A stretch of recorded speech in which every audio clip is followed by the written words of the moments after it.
G'day everyone. Can people hear me up the back? Wonderful. Thank our wonderful sound person Shannon for that. Apparently the amp blew this afternoon and it's been quite a production to get us wired for sound this evening.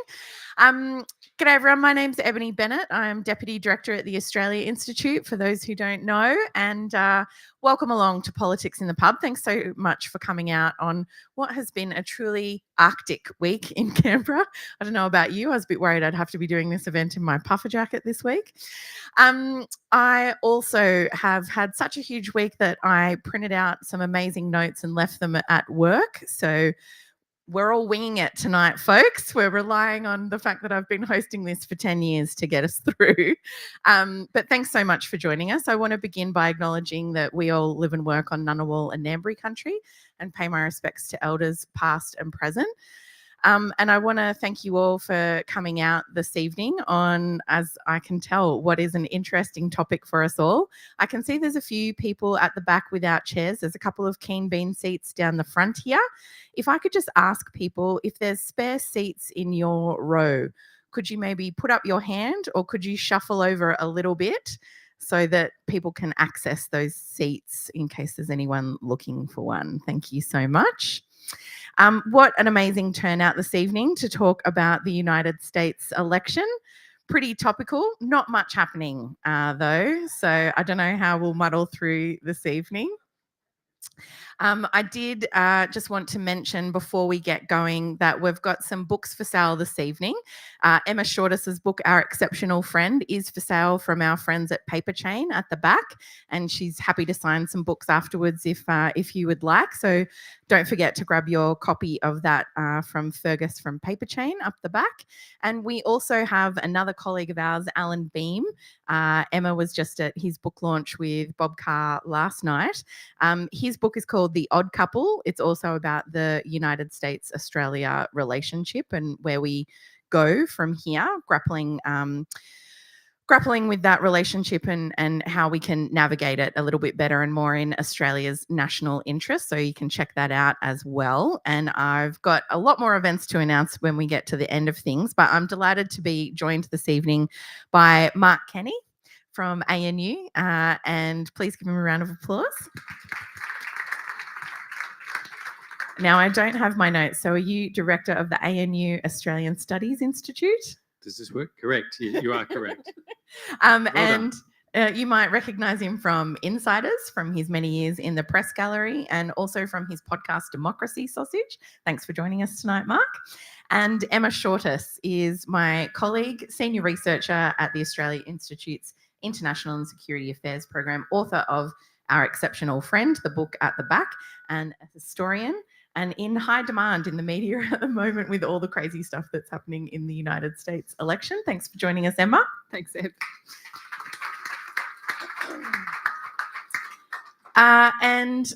It's really not that long since Emma was here doing Politics in the Pub with us and Zoe Daniel kind of about this topic, but we just had such a succession of crazy things happen in the United States, including some truly shocking Supreme Court decisions. Since we decided to have this, there's been an assassination attempt on Donald Trump. So it's all happening in the United States, that's for sure. And none of it seems very good for Australia or the world or the United States in the interim. So we've got lots to cover this evening. But Emma, I want to start with you just to kick us all off. I mean, I've touched on a few of those things, but you've been in the media in high demand a lot recently. I just want to begin with the most shocking thing, obviously, the attempted assassination of Donald Trump. There was a lot of commentary, including from President Biden, kind of talking about that as potentially something unusual or unheard of in the United States. Is that the case? No, it's not. It was amazing, I think, to watch President Biden. You know, he was kind of ad-libbing, I think, as he was responding. But to say Which, that... let's be clear, is not his strength. No, that's not his strength. But he did say it really clearly, you know, that this is unheard of in the United States. There's no place for this in America, which is, I think, particularly shocking for a man who modelled his early political career and his early political persona as the heir to the murdered Kennedys. That was his whole pitch, that he was going to kind of pick up the mantle of the Kennedys and the lost promise of the 1960s. So to hear him say that, and then to hear it repeated, I think, by lots of high-level, politicians and pundits, was really quite shocking, because, as horrifying as that event is, it's not at all surprising. I'm sure lots of people here woke up in the morning to see that news and kind of went, of course, we've all been waiting for something like that to happen. What's really remarkable is that it hasn't happened already. So I think that, it's a marker, I suppose, of how so many Americans don't actually know themselves. They have this idea of the United States that isn't particularly closely aligned to reality. And I think sometimes from outside, it's much easier to see, what the United States is. But it really highlights, I think, what the stakes are for this election, and, how much really the United States is teetering on the brink. Mark, as Emma said, it's not shocking in many ways. We've seen a lot of political violence in the United States in recent years, but throughout history as well. But it is a presidential assassination attempt is quite the escalation. It follows a lot of division and, I guess, polarization in US politics. How much do you think that's really gained momentum in recent years because of Donald Trump specifically? Well, first, can I say that you forgot one event when you talk about, the biggest event wasn't the attempted assassination, it was the intervention by God that stopped it.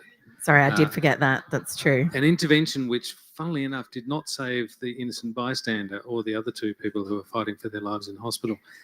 Nonetheless, yes, violence, it's written into the fabric of the United States as a place that has more guns than people. We've all read it. We've all been reading over the last few days, people, journalists and other commentators, historians, essentially doing correctives about the narrative that Americans tell themselves, and that political leaders, including, as Emma says, Joe Biden, sort of propound that this is some completely aberrant and shocking and rare event. Nonetheless, it has been absolutely seismic, I think, in terms of the political fortunes of and the balance of probabilities in this election. One of the most devastating headlines I saw today, and it was just on an opinion piece, but it was something like, Democrats in disarray, Trump unites GOP. And that is it. That's the equation right there at the moment. And that's an astonishing thing. The divider in chief, the most divisive sort of carnival barker of American politics for a long time, suddenly has the GOP, which, let's face it, he's purged it of, the old establishment conservatives and so forth, but he suddenly has that party sort of humming in behind him. The peloton of Christian right conservatives, evangelicals, and just sort of hardliners. They are all in there, and some of the less hardline as well. And it's got an ominous feel about it. It sure does. And before I kind of move on from the violence, I did just want to kind of mention, obviously Republicans are trying to blame the Democrats for it, and trying to call on the Democrats to kind of take the heat out of things, and it's blaming them for their rhetoric and things. But it really is from the right of politics, Emma, that we've seen a lot of that, not just rhetoric, but I'm even thinking of like ads from Marjorie Taylor Greene, kind of with a target blowing up cars in political ads and things like that. It used to be kind of that those people were on the fringe of the party, and now it seems to be the center. Is that accurate? Yeah, I think that's entirely accurate. They were always there. I think it's really important to emphasize that Donald Trump is kind of riding a wave of history. He didn't create this, but he's enabled it. And I think certainly it's really clear that people like Marjorie Taylor Greene are now at the center and are using incredibly violent rhetoric. And Trump did that from the start. You can go back to 2016 and he's talking about the Second Amendment people sorting out Hillary Clinton. It's they're not hiding it. And Trump, and lots of people have said this, but Trump will, when you see him speak, he relishes violence. He loves talking about violence in really quite graphic detail. He even characterized Australia's relationship with the United States as being sort of founded on the blood of our forefathers. Like he relishes this kind of talk and has absolutely enabled it. We, again, to go back to several years ago, when he was asked to condemn white supremacist militias, he told them to stand back and stand by. There is a clear there is no balance, I think, in this situation. And I think that's why we have to be really careful when we talk about polarization, because it is so clearly the extreme right that has taken over the party, the Republican Party, and is enabling that kind of violent rhetoric that has very real consequences. I mean, to be fair, there are good people on both sides. Well, that was what I was about Very to fine pivot to. people. No, I mean, if people don't remember, that's obviously what Trump said in response to a protester, I think in Charlottesville, was it, who was mown down essentially by an extremist who's now in prison.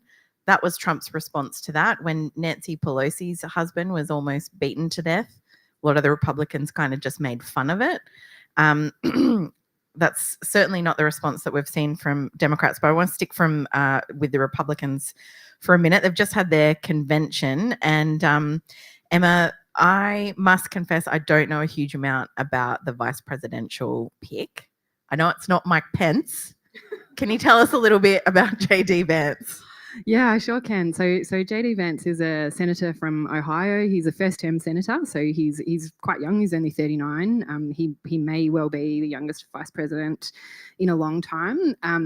He's famous for writing a book called Hillbilly Elegy, which I'm sure many of you have read. But he has really remodeled himself quite recently in the Trump image. He's clearly a political animal. He's a very clever politician, I think, who has, seen where power lies and is chasing it. And I actually saw him speak in DC a couple of months ago when I was there, and it was quite remarkable to watch. He sort of breezed in with his entourage of the brown shoe brigade, we would call them in the States. There's this particular uniform that they all wear where they have a blue suit and a white shirt, sometimes a red tie, not always, and brown shoes.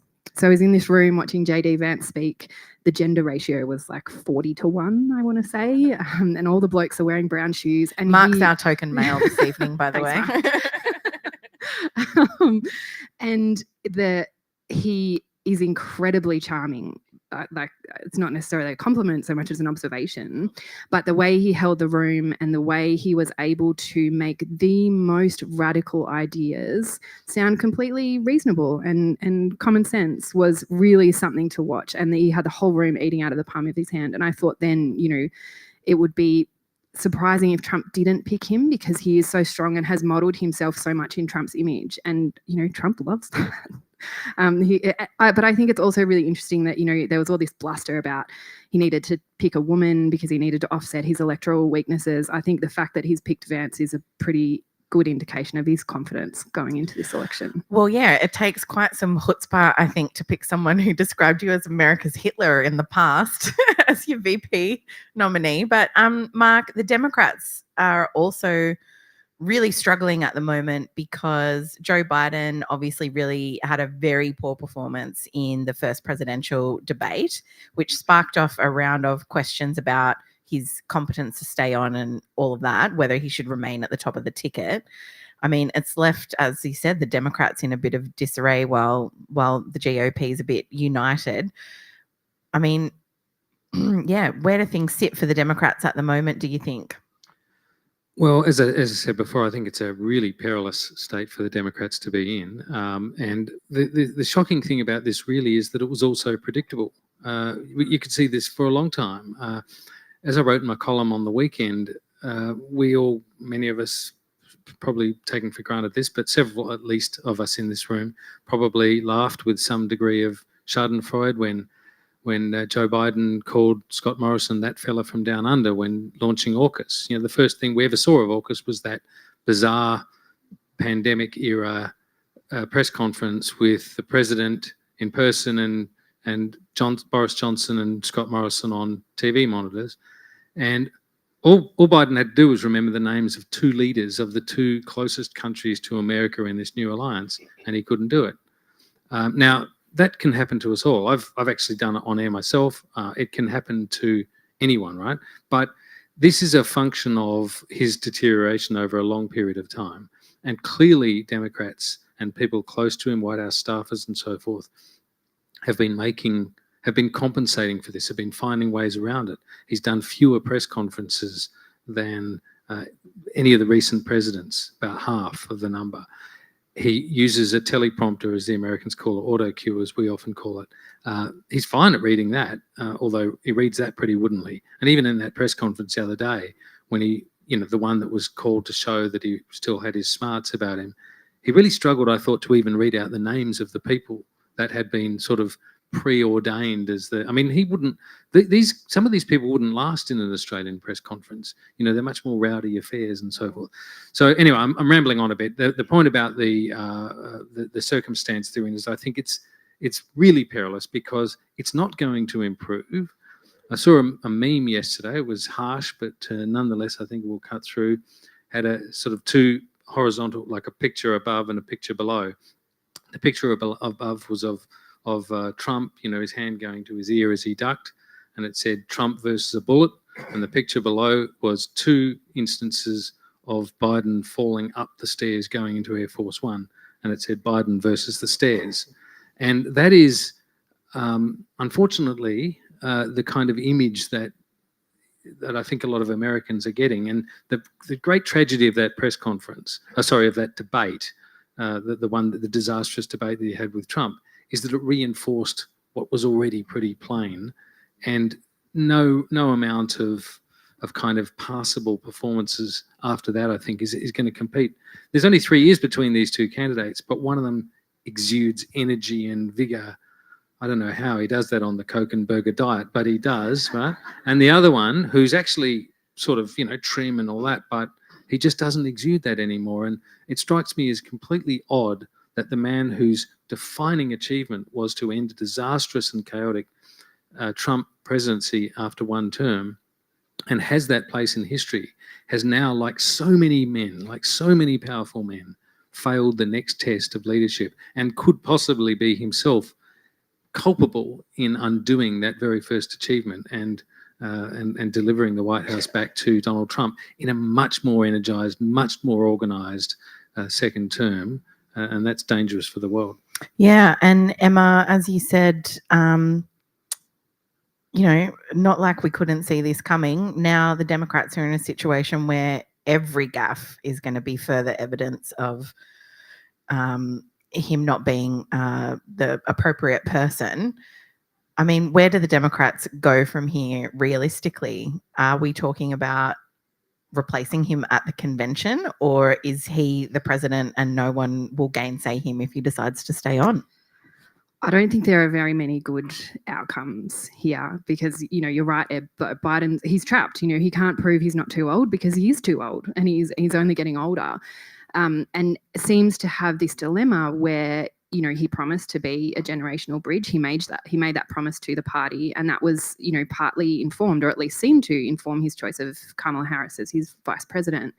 But for whatever reason, he has decided that, he shouldn't pass the mantle on to her.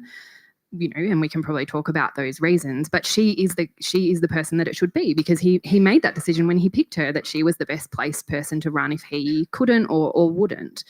And so, they seem to be unwilling at this stage to make that choice.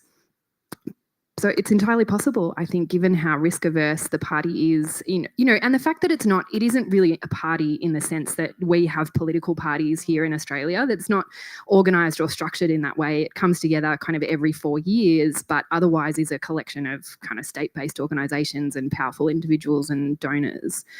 I think the important person to watch is Nancy Pelosi, who is very carefully calibrating her comments about, the president making his decision, even though he appears to have already made the decision. And I think who Pelosi gathers around her will be really important to watch. And I don't think it will get to a contested convention. I shouldn't make predictions. That's a terrible idea. But I don't think it will mistake, Emma. I mean, I don't know what Mark thinks, but I don't think they would let it get to that point. I think it's more likely that they will not force him, but it kind of put him in a position where he needs to step aside before then. And then, you know, in all likelihood, it's Harris, but it's also possible that someone will challenge him. And, you know, the delegates are free to vote in good conscience. So they may vote for, you know, an out of left field candidate. All of those things are possible, but it is also possible that they will just kick the can down the road. You know, some people are backgrounding, some Democrats are backgrounding to say they're already resigned to a Trump presidency. The question will be whether they decide the risk to down ballot races, so the risk to the Senate and the House in particular, is bigger, and you know, that may motivate them to get rid of Biden or to get him to step aside. But again, there are very few obvious good outcomes, which is not to say that anything is inevitable, but they're in a pretty catastrophic situation. I'd probably just make a couple of points. One is I think Trump is eminently beatable, or at least I thought he was before this assassination attempt. And I think we should at least gird against the idea of placing too much weight on a contemporary event. I don't think this is a small thing, this assassination attempt, but at the same time, being around this game a long time has sort of taught me not to, you know, to hold fire, at least in sort of making conclusions about the weight of certain single events, because sometimes they tend to fade. I do think, going to Emma's point about where they are and Pelosi and others criticising Biden, I do think there's, I mean, you know, there's that saying in politics, as in life, always back the horse called self-interest. At least you know it's trying. And those down ballot races have consequences. There are people who will lose their seats, particularly in the House. And possibly the Republicans have the chance of, well, they do have a reasonable chance of, I would have thought, of getting that 51st seat. They think they can win the Senate. Yeah. So you think about an unrestrained Trump administration that is also much more organised and much more ideological. That's a quite different thing from Trump Mark I, who, let's face it, on election night didn't even think he was going to win, booked a tiny venue. They lost the popular vote. They got the college vote, of course, as we all know. It was a big surprise, really, to everyone, including Hillary Clinton, but including Donald Trump. And everything about that first term was chaos. You know, there were people coming and going at great rates of knots. The president was all over the place. He was insulting and lambasting his own cabinet ministers publicly over this and that. People were leaving, you know, all over the place. And you know, there's a lot of commentary about it. You may have seen Four Corners last night, and you get some insight into what it was like in his office. I thought that great description of a New York bagel shop was just brilliant. You know, with all these people talking to the president, him dealing with national security information when people with no security classification were in the room or coming in and out, and he's taking phone calls from donors and presumably the sort of sycophantic, you know, Fox News and so forth. This time it threatens to be something else. So the Democrats need to be much more organised, and how they let it drift to here, I don't know. I think the thing to watch, I agree, watch Nancy Pelosi. I also think keep an eye out for some really kind of strong senior defences of Biden, which might be the precursor to him having cover to step down of his own volition. Because at the moment, it's interesting how many people haven't come out and said that he should go, when it's balefully obvious that this should have happened a long time ago and still should happen. And I put some of that down to the fact that they don't know if he's going to go, and you don't want to be the person who called on him to go. He didn't go, then you lost, and you are blamed within the party for having white-handed him. The real culprit here is Biden himself, I think, because he does have that gift. So I think in a way it needs to happen with conversations between Pelosi and Obama, possibly Clinton, Bill and Hillary, and Biden, and then some sort of decision needs to be made. But it needs to be seen to be Biden's decision, I would have thought, rather than hounding him out. Finish on this comment. Malcolm Turnbull made the point the other day on some podcast that I can't officially remember the name of because it's not mine. But he said, he made the point that's absolutely right, that Biden, if he was in a parliamentary system like ours, you know, where we had a party room and had to have the numbers in the party room, would not have lasted 5 minutes after that debate. So it just shows you, going back to Emma's point about it not being a party in the conception that we have, how different the American system is in so many ways. Yeah, it's very different. I'm conscious that we're not even anywhere near what this means for Australia. We'll get there, I promise. But there's so much to get through. I want to. God, I haven't even got to SCOTUS yet, but I want to talk about Project 2025 because Mark there was talking about Four Corners last night. If you didn't catch it, it was all about this Project 2025, and the idea is to avoid the chaos of the first administration that wasn't expecting to get in, wasn't necessarily prepared, and saw huge turnover. Knowing Trump, I don't think we're going to avoid the huge churn in staff members while he's in, but they're at least going to be more organised about clearing the decks, Emma. But for those who don't know what Project 2025 is, could you give us a brief description and maybe the two most horrifying things in it? Oh, that's a hard choice, and it is really difficult to summarize. I'll judge you on your choices too, you know, because it is. So, Project 2025 is the brainchild of the Heritage Foundation, which is a conservative think tank, an old conservative think tank that really rose to prominence in the 1980s when it handed Ronald Reagan a mandate for leadership, which was a kind of suite of conservative social policies that Reagan largely implemented. So, it's a hugely influential organisation. It sort of fell out of favour when Trump first took over the party because it didn't sort of see, like a lot of people in the party, it was surprised by him, I think, and his force.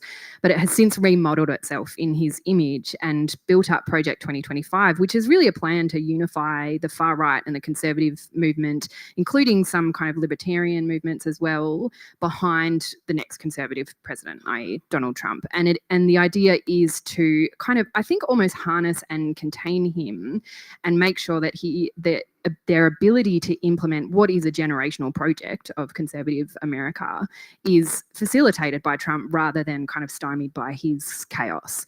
And the way that they plan to do that is by using an old executive order to fire effectively tens of thousands of independent civil servants and replace them with Trump loyalists.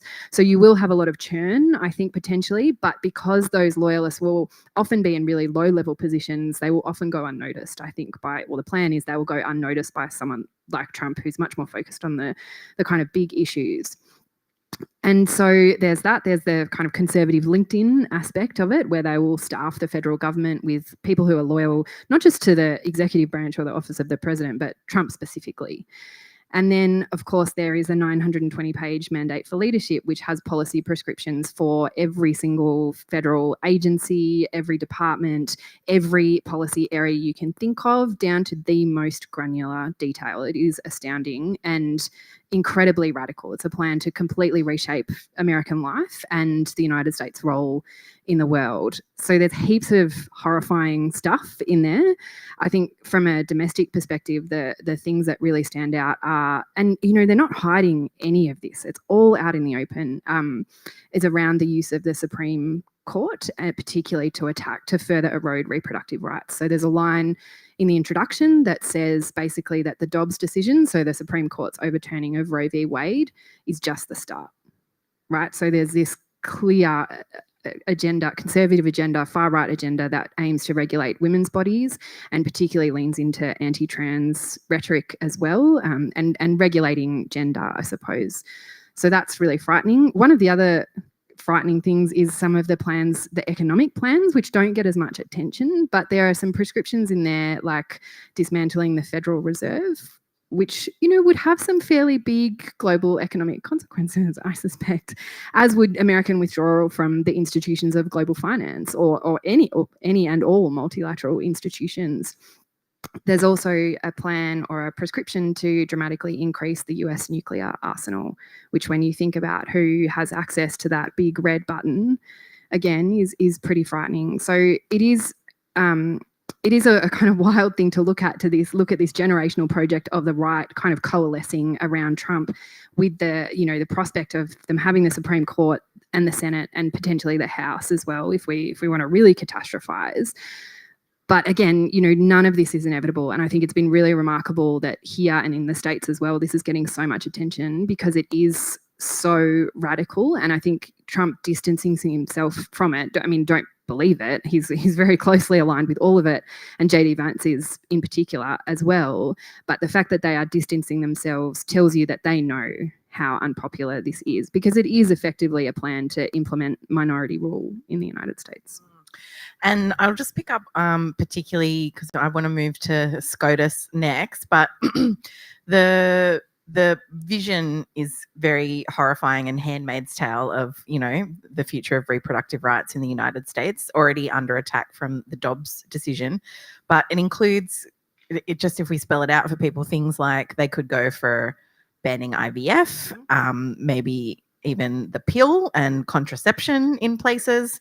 So it's fairly dystopian. And instituting a constitutional right to personhood for fetus as well. It is really extreme, and a lot of them are not backing down. Trump is trying, but they're so confident now that they'll speak even about that really publicly. Yeah, but in terms of the focus that's on it, before I get to the other SCOTUS decisions, Mark, Emma was talking there about how much attention this is getting in the United States and that it does have consequences. It's activating a lot of people.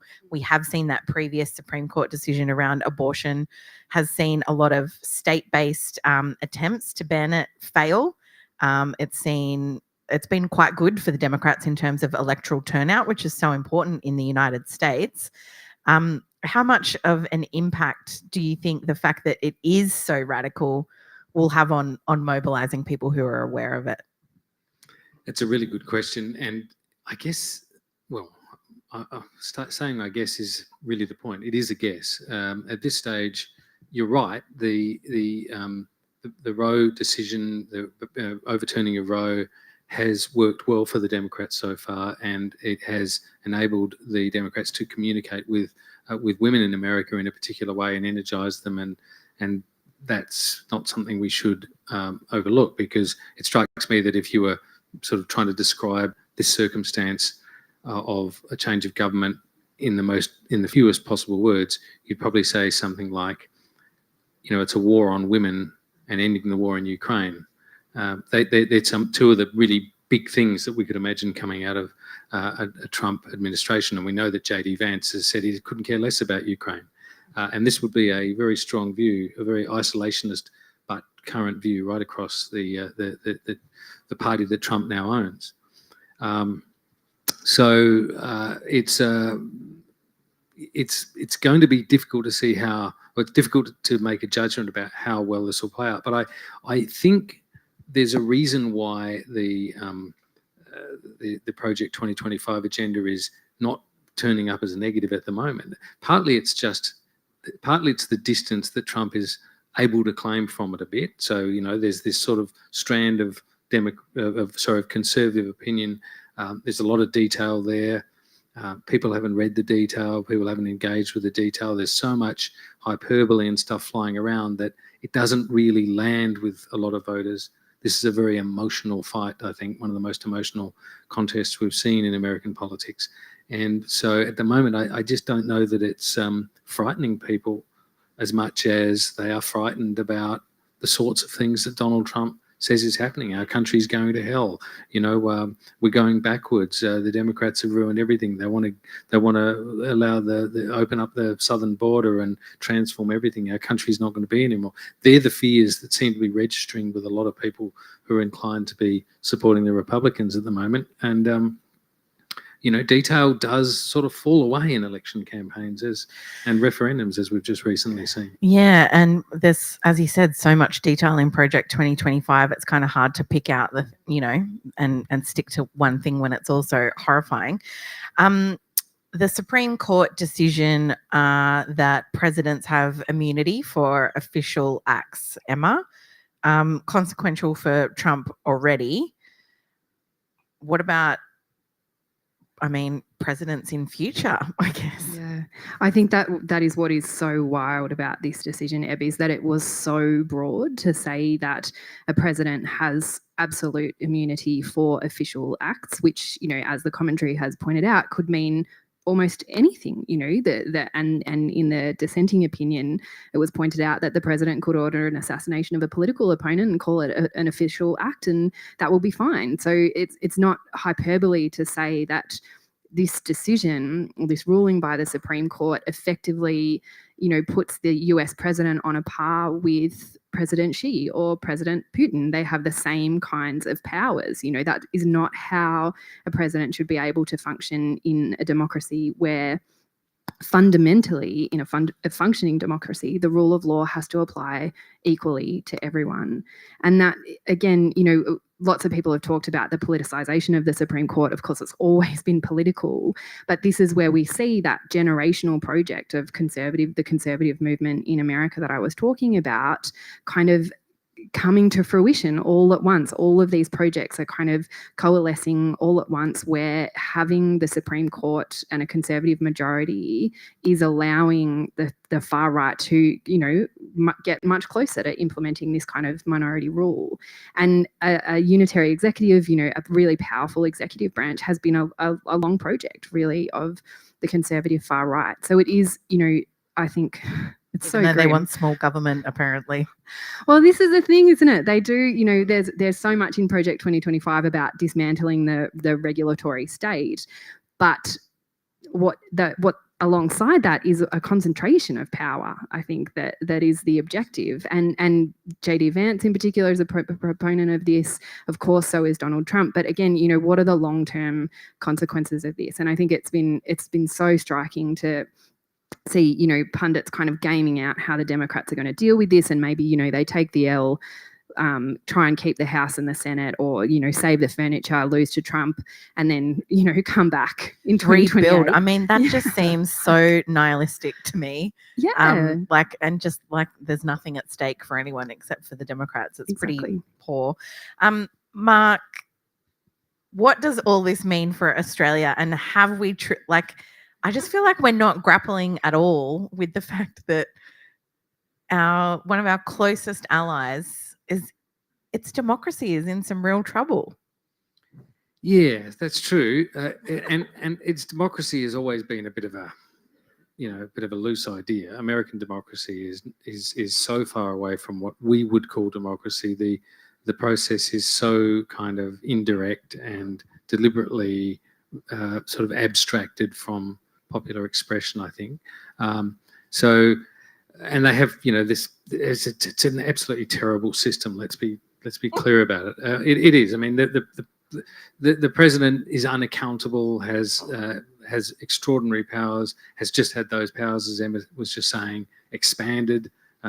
Project 2025 is about codifying them in a whole lot of different ways and making sure that every day that they have control of the levers of power, they can make work, unlike what happened last time. I mean, when Trump came in last time, he wasn't even really a Republican. He was a guy that had kind of stolen that party from the establishment conservatives and a whole range of other kooks that were around. But and so it was chaotic, and they felt some frustration, and it got mugged by the pandemic and these sorts of things. This is a much more deliberate process now, and it's about making everything count and fighting every culture war and doing it structurally. So yes, how does that play out for Australia? Well, we know that Trump is essentially nativist, isolationist. These are the instincts of this movement as well. I think it has very significant foreign policy implications. What does China do in Taiwan? What does America do? Probably nothing under Trump, I suspect. That's interesting in itself. That might be, in strategic terms, might be good for Australia. I don't know. I mean, it's a terrible thing for Taiwan. There are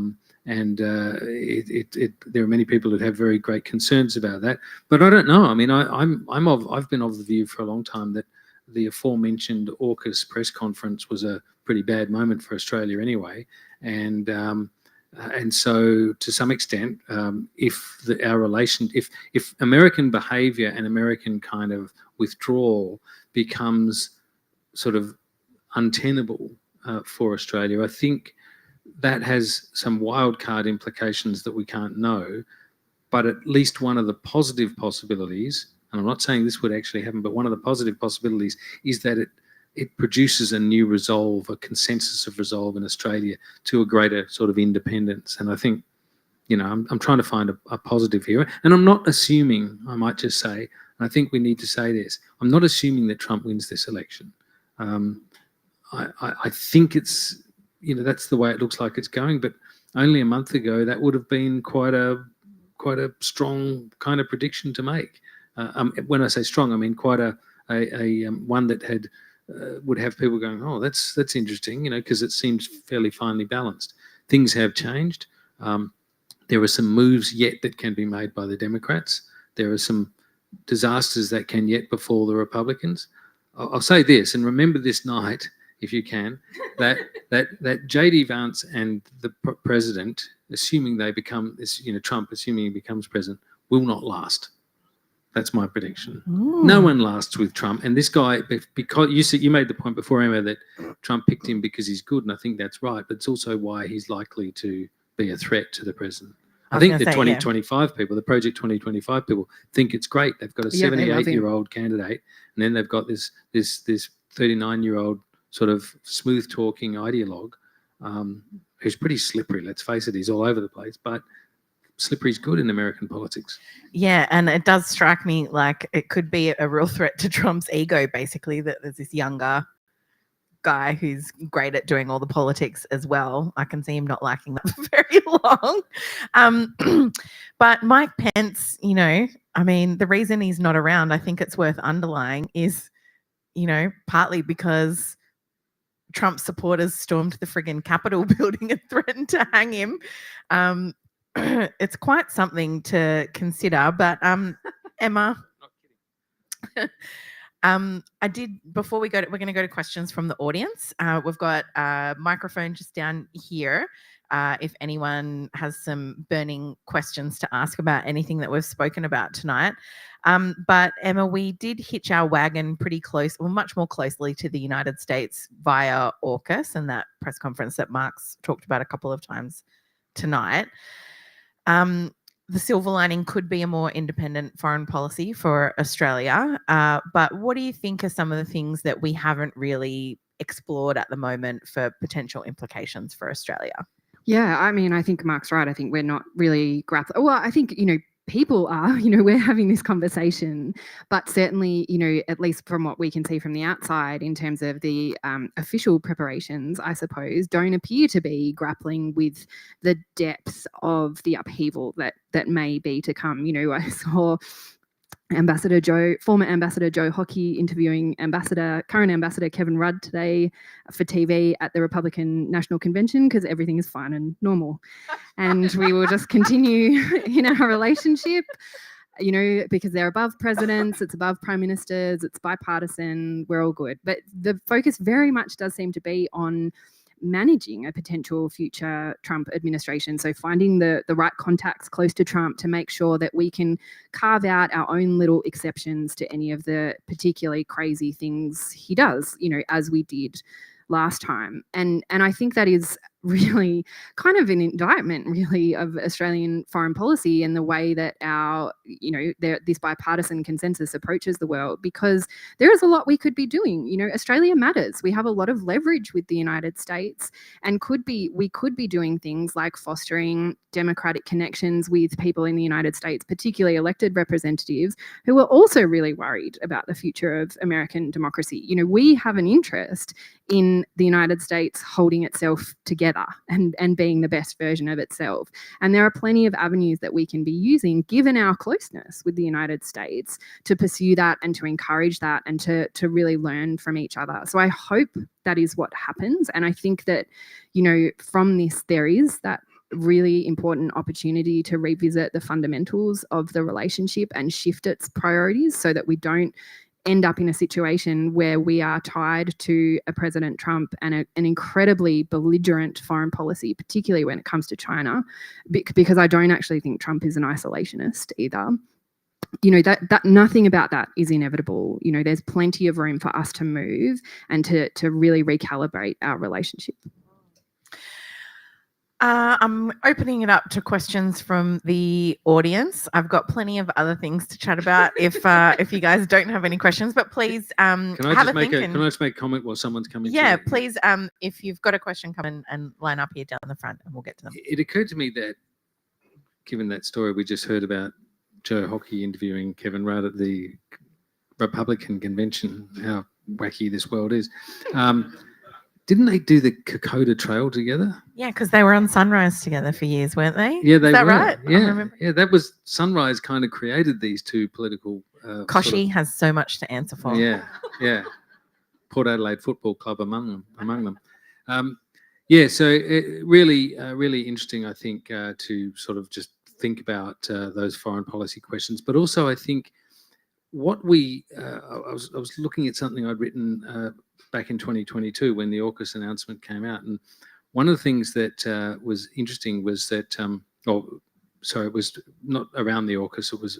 I was looking at a column around that time, and one of the things that I found that I'd written that I'd forgotten about was that Scott Morrison had lingered for 13 days in Kirribilli after he had lost the election in 2022, bearing in mind how quick the transfer of power was in the UK that we saw just recently. You know, Rishi Sunak was gone the next morning, and Keir Starmer was in number 10 that afternoon. And those sorts of things matter. And I read, reading this column, I noticed that there was also an observation about how Morrison had said nothing in relation to the events of January 6, for example. Boris Johnson, of all people, had, but Morrison hadn't. I think one of the things that we can see that's a sort of a new reality, given the war in Gaza, for example, is that there's a greater demand from voters, from the electorate, for our political leaders to say something meaningful when these big immoral things happen. And so it's not just foreign policy. I think there will be things, assuming Trump gets in and Project 2025 is enacted even in part, there will be things that are done that are appalling against Australian values, and which we will be in a situation where we will be looking to our political leaders to express the view of Australian people about. And that is very, very difficult for sitting governments in relation to dealing with a partner, with a strategic partner. But it's going to be politically tricky, I think. Well, you've just made me think of how we've handled India and Narendra Modi and the extremism of his government there. Yeah, it's a really good point. We've got questions. Yay, thank you so much. Can I have our first question? Hi. Speaking of Morrison, can you explain the logic perhaps behind appointing Morrison to this liaison role? Is he trustworthy in such a role? Yeah, go. I've written a fair bit about Morrison. None of it's been particularly, would have suggested that I thought he was particularly trustworthy. I think he's among the more slippery politicians that we've seen. And in a sense, that's the kind of thing I'm talking about. I think we are looking for greater clarity from our governments. We're looking, the idea of appointing someone like Morrison who debauched our own government system, whose government ran on opaqueness and lies and policies that were, in many cases unconscionable. Secretly appointing yourself to half a dozen ministries. Well, that's what I meant by debauching the system of government. I mean, and the idea that that person can then represent us, or that has any sort of confidence, I think, from the Australian people is a bit of a stretch. And that's the trouble. I mean, yes, we have a strong culture of centre ground politics in this country, and that is a strength. It has kept the temperature of our politics sort of lower and more manageable. But one of the dysfunctions of it, it seems to me, is that we can get ourselves into this moral morass of not actually calling out what needs to be called out. And you can take bipartisanship just a little bit too far. Next question, thank you. Oh, sorry, Emma. Thanks so much for a great discussion. I think one of the most disheartening things about this whole election lead up is how kind of Trump style the whole tone is. Very little policy, emotional, as you said, Marjorie Taylor Greene commercials, etc. Even Biden's response to the debate, double down, belligerence, denial of facts when they're not convenient. Do you think that there is an effective antidote to this type of politics, or do you think that Trump has just figured out the most effective form of politics given, primaries, electoral, the constraints of the system? Do you think that there is an antidote out there, or do you think that his lasting legacy has actually pulled politics into this style for America? I think that's such a good question. And I think, Biden's debate performance was criticized so much because of, his slips and how excruciating they were. But part of what was so terrible about it was the way he was not able to communicate and the way he just reacted to Trump. He just got sucked into like the ridiculous golf. Yeah, exactly. Which was so embarrassing when he had an opportunity to kind of say, this guy, like, I'm the president. I don't have time for this. I'm focusing on what actually matters. And he didn't do that. But I do, Trump has been so successful in I guess elevating that element of American politics that has always been there. Again, he didn't create it. But and part of Biden's betrayal, I think, is his inability now to counter that. But he was able to do that once. He did have the antidote to it in 2020. That was part of his appeal when he really leaned into this image of the kind of like grandpa that everybody wanted. He, in a debate, one of his strongest moments in the debate, one of the early debates, was when Trump went after Hunter Biden and his drug addiction. And Biden just said, I'm paraphrasing obviously, but he talked about his unconditional love for his son and dealing with addiction as so many Americans have. And that was one of his strongest moments and his appeal. He was love in response to hate. And that had somewhere along the way, he has lost that. And part of that betrayal, I think, as well, is linked to what Mark was talking about and Biden's foreign policy as well, his response to Gaza in particular. I think those two things are deeply connected. But in that, I think we can see the antidote. I think the United States does have so much more to offer. And there is there are so many strong political candidates and communicators out there. They just haven't been elevated by the party. But that doesn't mean they're not there or that they can't or won't be. Is it Stacey Abrams, the Democratic? In Georgia. Yep. That made me think of people really getting their shit together and organizing people. Yeah, and doing the ground game as well. I think that's what gets lost as well, that the ground game isn't there for the Democrats at the moment. Yeah. And I think also, let's not forget some of the other things that are like have gone to the what's the opposite to the background? I was like, what's the opposite of foreground? Sorry, it's been a long week for me. Like the fact that I just also think of things like he's a convicted felon and, there's all these other elements to Trump and things that motivate people that we all forget about, that people genuinely care about, quite apart from the rhetoric of things. Like people have standards that they expect of leaders and things like that as well, which I think equally apply to Biden and what people see as his responsibility as the president as well. Yeah, I mean, before Trump, you all of the things that Trump did, if they were done by someone else, would have ended their careers. Any one of them. It's like a Trumpularity. It's bent space-time and created this other reality. And Emma's right. I mean, Biden was sort of sucked into that vortex and was unable to kind of define or stick to orthodoxy. It just seemed irrelevant. It was like a blizzard of lies versus zephyr of uncertainty, and that just didn't register. I think we might clip that tomorrow for social media, Mark. Next question. Thank you. Yeah, hi. This kind of ties in with the last two questions, but talking about the implications for Australia from what's happening in America. But obviously, the Australian political system is very different to American. But however, what are the risks for Australia that what's happening in America, particularly if Trump gets in and the chaos that will follow, will happen to Australia 10 years down the path? Like, what are the actual risks? Do we have enough safeguards, or what are the risks that this is where we will end up ourselves, which is horrifying, frankly? It's a good question. I think we do have some structural protections. I think we should also always recognise the brilliant lead place we have in this as a democracy, with compulsory preferential voting, an unimpeachable electoral commission, and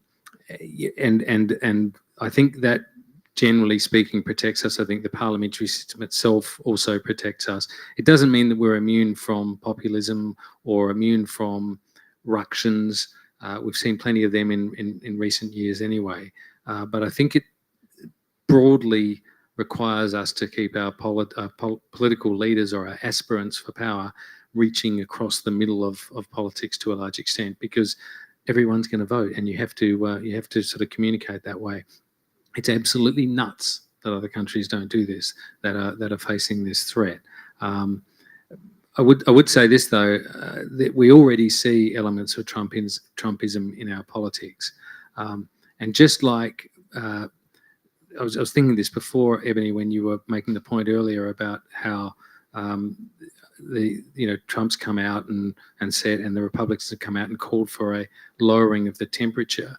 It's like this new method in politics, which was pretty big in Germany in the 1930s as well. Goebbels was into this, where you just literally claim the opposite is the case, and you do it with enough people and you say it often enough that it becomes a reality. And we saw Dutton do this with The Voice. The Voice was I'm not making an assumption that everyone here voted yes, but The Voice was an attempt at a unifying gesture for the country. And so the chief critique of it from the opponents was to call it divisive. And they succeeded really in selling this message, that this was about dividing Australia, about creating two classes of Australians, these sorts of things. And I was incredulous about this when it first started. I thought, this can't possibly work. It worked. Next question. So speaking in war and morass, Mark, thanks a lot. And we need people to call it out. It's not just about foreign policy and effect on Australia. Maybe because I'm originally from the United States, So what about the F word? You did mention 1930s. I mean, I think Project 2025 is the F word. Emma, do you want to take that one? At the risk of being inflammatory. It is. I think it's quite clearly fascism. It's a particularly American kind of fascism. I don't think you necessarily have to look to Europe for lessons or a framework to define this as fascism. Again, America has a very long history of engaging in fascism, and Trump, I think very effectively deploys many of the elements of fascism, including machismo, the kind of unitary executive, his culture war stuff quite clearly, the racism, the white supremacy, you can list it off, the imagery, I think in particular is something that Trump has deployed so effectively, most recently with that image, but also with some of the most outrageous, the NFTs, is that what they're called? The Trump as superhero, and a kind of a stylized Trump as the savior of the United States, often in like literal superhero capes or draped in an American flag. That kind of imagery is quite deliberately fascistic. And I think, we have to, again, viewed from an Australian perspective, we have to be realistic about what it is we're dealing with, and how that clashes or doesn't with our values and what we want from this relationship. So I think it is really important to call it out. I think Mark's right. It'd be incredibly difficult and very unusual for an Australian government to do that. But, we know they can. They've done it fairly recently with their ability finally to get Julian Assange home to Australia. We can get things from the United States. We can influence the United States when we choose to, and we can call out when the United States is doing the wrong thing. I might just get one question straight after the other. Actually, if we go all three, we might only have brief responses to them. So if you could do your question each in turn, and we'll try and get to them all. I think I'm just following on a question earlier, and I'm really interested in how this is going to impact on the Australian political landscape. I've been part of the Voices for Canberra group, and I'm interested in how we transform democracy to a more inclusive, more representative way. And it strikes me that the US, I was horrified before I arrived. I'm slightly more horrified now. Sorry. Anxiety level up, not down. And many of us in this room are thinking, well, what do we do? What do you do next? Mark, you've already talked about the vulnerabilities that you see within the Australian political system. What can we do? Where do we reinforce? Where do we protect? Where do we do things differently? I've been thinking personally that the antidote to polarisation, which you see not just in the United States, but you see in the British election and in the other elections that are taking place around the world, the only antidote I can come up with to polarisation is conversation. How do we do that better? How do we care for each other? How do we talk to each other? Okay, question one. Next one. Hello. Given the interview between Nigel Farage and Donald Trump a few months ago, where he brought up Kevin Rudd's disparaging comments about Trump, Do you think that if Trump is re-elected, there's going to be pressure from the Trump administration for Kevin Rudd to resign as the ambassador? And following on from that, do you think that the Albanese government would give in to that pressure or kind of try and stand up to the Trump administration? Okay, and last question. I think it's a tragedy what appears to be coming for the American people, but isn't it an opportunity for Australia to sit back and review its position, review its alliances, and seek to carve out an independent, peaceful, and constructive role in the world without relying on a great friend, and doing everything and anything we can to bolster that alliance? Okay, so we've got two related questions. What can we do? And is this an opportunity for Australia? And are we going to lose Rudd? Oh, no, not again. I'll take the Rudd one, and you can take the pointy ones, right? Look, I don't think so. I mean, we've got Rudd there at the convention at the moment. I think that's a lot of, hoo-ha and bombast that was spoken about all of that. Trump didn't even know who he was. No, exactly. I don't think it's very important. And look, it's if Rudd says something, which he won't, I wouldn't think. But if he said something once Trump was there or very close to election day or whatever, that would probably inflame. That would get noticed and could result in some sort of pressure. But look, I would have thought it's just not really a high order issue for the Americans. And do you want to take on, how do we fight fascism, Emma, and solve world peace? Well, I mean, I think to take up what Mark was saying about Kevin Rudd, like that was one of the really striking things about the relationship, is that the reason Farage was criticising Rudd is because he'd said that democracy was important and the integrity of American democracy was important and Donald Trump was a threat to it. Like, that's something that we should be proud of. Like, that's something we should be encouraging our ambassador to say all the time.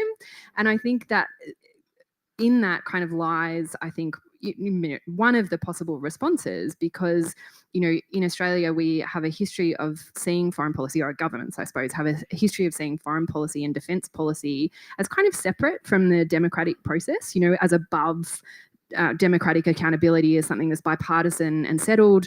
AUKUS is the epitome of that, something that's just kind of foisted on the Australian people without any consultation, without any even discussion, right? And again, that is not inevitable. And I think we can see the seeds of that changing as the shape of the Australian Parliament changes, as well as we have more independents who are hopefully growing in confidence, I think, in speaking about foreign policy and starting to say and recognise that, AUKUS is a ridiculous deal. Like, why would we hand over $370 billion at a minimum for submarines we don't need and the Americans aren't going to give us anyway? Like, why would we do that?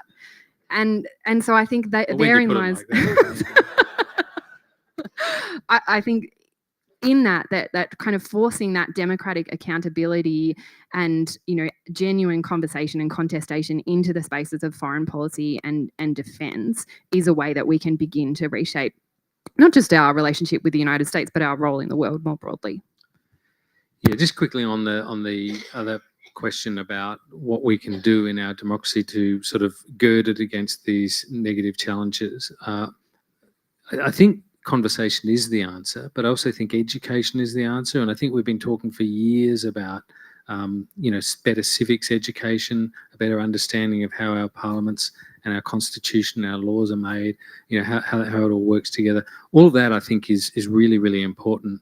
I'm for lowering the voting age to 16 because I think we ought to bring school and voting into a kind of a sort of almost physical connection. I think we need to make it real for kids as they finish school.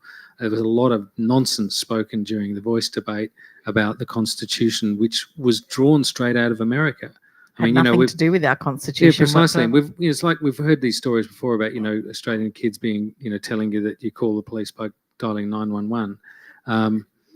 There is this sort of cultural seepage into our politics and into our political culture, into our kind of electoral culture. So I think we need to sort of gird against those kinds of things. But we really need to sell the story, the great innovative story of the Australian ballot, secret ballot. It was called the Australian ballot when it was first around the world because we did it first. Our record of enfranchising women. We've got some, shortcomings, but we've also got some great achievements, and we've established an electoral system that is really good and a political system that can be made to work better, as Emma says, with the creation of more good, intelligent, well-minded independents. I think this is a very positive development for our politics, and we just need to sort of start energizing our population around our own political independence and developing some confidence about it, rather than always looking abroad and apologizing or sort of staring at our shoes when the call is on to say something meaningful. I am going to use my host prerogative and also answer that question. First of all, I'll apologize. I didn't mean to be glib. I was just laughing about the fact that Mark was like, yeah, I'll take the Rudd question. We'll let Emma deal with fighting fascism. But I did want to say that I agree with a lot of what Mark has said there about, like, let's think about what the virtues of the Australian system is and how we can protect those and strengthen them, not let them be weakened in the way that the United States has let its institutions of democracy be weakened. Things that I'm thinking of there is an independent AEC. In the United States, sometimes the Congress people are in charge of drawing their own electoral boundaries, and so they just draw the boundary around people that vote for them and exclude people who don't, and then you don't get genuine contests where people have a choice. And in California, for example, that used to mean that something like 95% of incumbents always got re-elected. Compulsory preferential voting, as Mark was saying, there's always kind of attacks against that after lots of elections. I think that's a really critical thing for us to think about valuing. And as you said, being proud of kind of the system that we've built and what we're going to do to protect it. I'd also include in that things like protecting our public broadcasters and the other institutions that we don't tend to think of as part of our democracy in the way that we do, like the AEC and the Parliament kind of thing. Let's make sure that we don't let our politicians politicize the appointment of judges and political appointments. The Australia Institute did the most comprehensive study of cronyism in appointments to the Administrative Appeals Tribunal, and we found that the political appointments had jumped from about a rate of 7% in the Howard government to close to 40% under the final years of the Morrison government. And they, had stacked the AAT with political appointments. That is, for people who don't know, the AAT is people's last refuge for appeal if you disagree with some kind of government decision, whether that's about your NDIS package or your grandma's aged care package. These aren't necessarily the things that we think of as the fabric of our democracy, but they are the institutions that we need to protect. Things like the National Anti-Corruption Commission. The Australia Institute fought for many years for that. It still doesn't have public hearings, for example. There's no reason why it shouldn't have the power to hold public hearings when it thinks it's necessary, not just in exceptional circumstances, whatever the hell that means. That's still an improvement that we can make, even though it's huge that we have now a federal anti-corruption commission where we used to have none. So the last thing I want to land on is a bit of hope after such an appalling evening of hearing how terrible things could go. And that is, I've really enjoyed United States pundits looking at how fast other countries can do elections. They don't take months and months in France or the UK or Australia. Even though sometimes ours feel like they drag on for a long time. I've seen a couple of US journalists and Congress people being like, the UK and France, they like 6 weeks, done, and talking about what can be done in that kind of time. Speaking of France, you also saw a huge surge towards the extreme right under Marine Le Pen there, and the left actually get its shit together, talk to one another and cooperate. So I will leave you with those threads of hope, I guess.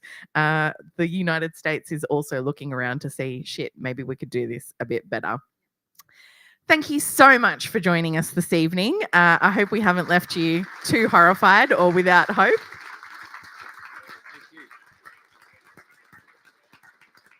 I'd also like to say, I think you all coming out tonight to things like this is part of democracy as well. So thanks for being part of this evening.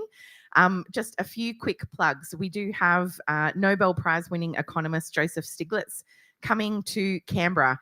He's going to be doing an event at Albert Hall for the Australia Institute where we're going to talk about the cost of living and how economics and better competition policy could help us lower prices and address some of those issues. That'll be at Albert Hall. I think it's on the 12th of August. I could be wrong. Tickets are going fast, so get in soon for those. I'd love to see you all there as well. He's also doing a lot of other dates around Australia. So if you want to check that out, you can find those at australiainstitute.org.au. I'll give a plug to Mark's podcast, Democracy Sausage. You can check that out wherever you normally find podcasts. And Emma's new podcast is called After America. It's about the US presidential campaign and what it means for Australia and the world. Do check that out. And then I'll plug my own Follow the Money. You can also find that. This week, I talked to Richard Dennis about the fact there's no such thing as a safe seat in Australian politics anymore. Lots to check out. Don't forget, we've got books for sale, including Emma's at the back, thanks to Paper Chain. And I think Emma's going to head over there now and sign a few copies if you'd like. Thank you so much for joining us tonight, everyone. Be safe and warm out there, and strength to your arm. Let's protect democracy and get involved. Thanks, everyone.